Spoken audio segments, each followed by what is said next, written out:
Case. పేరు పరమశివన్. వయస్సు 42 సంవత్సరాలు. ఊరు పాయన్గోయల్. నేను 12 సంవత్సరాల వయసులో దొంగ సారాయి కాచి అమ్ముతూ పోలీసులకు పట్టుపడ్డాను. కేసు విచారణకు వచ్చిన ప్రతిసారి శ్రీ పూండీస్వామిని దర్శించుకొని నన్ను కాపాడమని ప్రార్థించేవాణ్ణి. శ్రీస్వామి వెళ్ళిరా అనేవారు. కేసు 9 నెలలు నడిచింది. నేను శ్రీస్వామిని దర్శించుకొని, స్వామి, నేను పోలీస్ స్టేషన్కు కోర్టుకు తిరిగి తిరిగి నిరుపేదనైనాను. ఉన్న ఒక్క ఆవును కూడా అమ్మివేయవలసి వచ్చింది. ఇక మీరే నాకు దిక్కు అని ఆర్తితో మొరపెట్టుకున్నాను.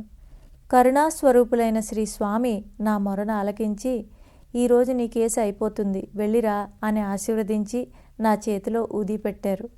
నేను ఆ రోజు కోర్టుకు వెళ్ళగానే నేను చేసిన నేరానికి గాను 125 రూపాయల జరిమానా విధించారు. కోర్టు వారికి పైకం చెల్లించి ఆ బాధ నుండి బయటపడ్డాను. శ్రీస్వామి సాక్షాత్తు భగవత్ స్వరూపమే. ప్రాణప్రదాత. పేరు జయతోడి, పోస్ట్ మ్యాన్. వయస్సు 82 సంవత్సరాలు. ఊరు పూండి.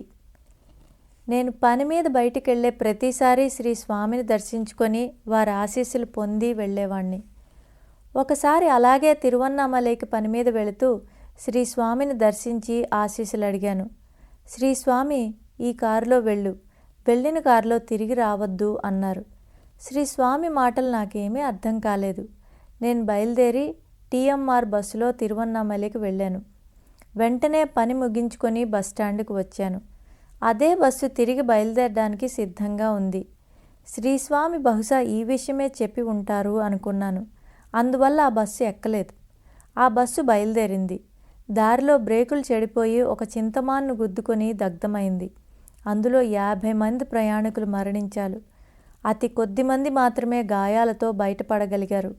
ప్రాణప్రదాత అయిన శ్రీస్వామి నన్ను ఆ ఆపద నుండి రక్షించారు. ఒకసారి నాకు అనారోగ్యం కలిగింది. మా తల్లిగారు శ్రీ పూండీస్వామి వద్దకు వెళ్ళి వారికి నా అనారోగ్యం గురించి చెప్పి వారిచ్చిన విభూతి తెచ్చి ఇచ్చారు. నేను ఆ ఊది రాసుకోగానే 2 రోజుల్లో నా అనారోగ్యం మాయమైపోయింది. నా మిత్రుని బావిలో నీరెండిపోయింది. అందుకని అతను అప్పు చేసి మరొక చోట బావి తవ్వించాలనుకొని శ్రీస్వామి సన్నిధికి వచ్చి క్రొత్తగా బావి తవ్వేందుకు వారి ఆశీస్సులను అడిగాడు. శ్రీస్వామి, ఉన్న బావిలోనే లోతుగా తవ్వు, నీళ్లున్నాయి అన్నారు. అతడు వెళ్ళి ఆ బావి లోతుగా త్రవ్వించాడు. అక్కడ పుష్కలంగా నీరు పడి అతని పొలాలు బాగా పండనారంభించాయి. అతడు కృతజ్ఞతతో శ్రీ పూండీస్వామి సన్నిధిలో జరిగే ఉత్సవాలకు నియమం తప్పక బియ్యం తెచ్చి ఇచ్చేవాడు. ఒకసారి ఒక రైతు శ్రీస్వామిని దర్శించి వర్షాలు పడటం లేదని వాపోయాడు. వర్షం కురుస్తుంది, బల్ల నిండదు అని చెప్పారు శ్రీస్వామి. వారు చెప్పినట్లే వర్షం కురిసింది, కానీ పైర్లు పెద్దగా దగుపడనివ్వలేదు.